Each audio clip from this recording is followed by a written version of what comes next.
നമസ്കാരം. കേരളത്തിലെ പ്രമുഖനായ ഒരു യുവ നേതാവിൽ നിന്ന് മോശം അനുഭവം തനിക്കുണ്ടായതായി യുവനടി റിനി ആൻ ജോർജിന്റെ വെളിപ്പെടുത്തൽ. ഒരു രാഷ്ട്രീയ പാർട്ടിയിലും താൻ അംഗമല്ലെങ്കിലും രാഷ്ട്രീയത്തിൽ പ്രവർത്തിച്ചിരുന്ന കാലയളവിലാണ് ഈ ദുരനുഭവം ഉണ്ടായതെന്ന് അവർ വെളിപ്പെടുത്തി. ടെലിവിഷൻ ചാനലിന് നൽകിയ അഭിമുഖത്തിലാണ് റിനി തന്റെ അനുഭവം തുറന്നു പറഞ്ഞത്. പ്രമുഖനായ ഒരു യുവനേതാവിൽ നിന്ന് എനിക്ക് മോശം അനുഭവം ഉണ്ടായിട്ടുണ്ട്. അദ്ദേഹം എനിക്ക് അശ്ലീല സന്ദേശങ്ങൾ അയക്കുകയും മോശം രീതിയിൽ സമീപിക്കുകയും ചെയ്തുവെന്ന് റിനി പറഞ്ഞു. ഒരു പ്രത്യേക പാർട്ടിയെ തേജോവധം ചെയ്യാനല്ല താനിത് പറയുന്നതെന്നും സമൂഹത്തിൽ ഇത്തരത്തിലുള്ള പ്രവണത നിലവിലുണ്ടെന്നും അവർ പറഞ്ഞു.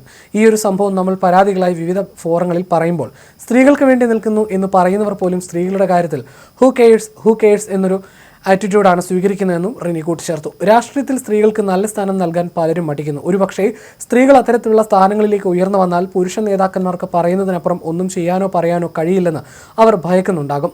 കഴിവുള്ള പല സ്ത്രീ നേതാക്കളും രാഷ്ട്രീയത്തിൽ ഇപ്പോഴും പുറത്തു നിൽക്കുകയാണെന്നും റിനി ചൂണ്ടിക്കാട്ടി. കേരള സമൂഹം സ്ത്രീവിരുദ്ധമല്ലെങ്കിലും സ്വന്തം അഭിപ്രായങ്ങൾ ധൈര്യത്തോട് തുറന്നു പറയുന്ന സ്ത്രീകളെ അംഗീകരിക്കാത്ത ചിലരുണ്ടെന്നും റിനി പറഞ്ഞു. ബാലതാരം ദേവനന്ദയുടെ ഇപ്പോഴത്തെ അവസ്ഥ ഇതിനുദാഹരണമാണെന്നും അഭിപ്രായങ്ങൾ പറയുന്നതുകൊണ്ടാണ് ആ കുട്ടിക്ക് നേരെ ആക്രമണങ്ങൾ ഉണ്ടാകുന്നതെന്നും അവർ കൂട്ടിച്ചേർത്തു.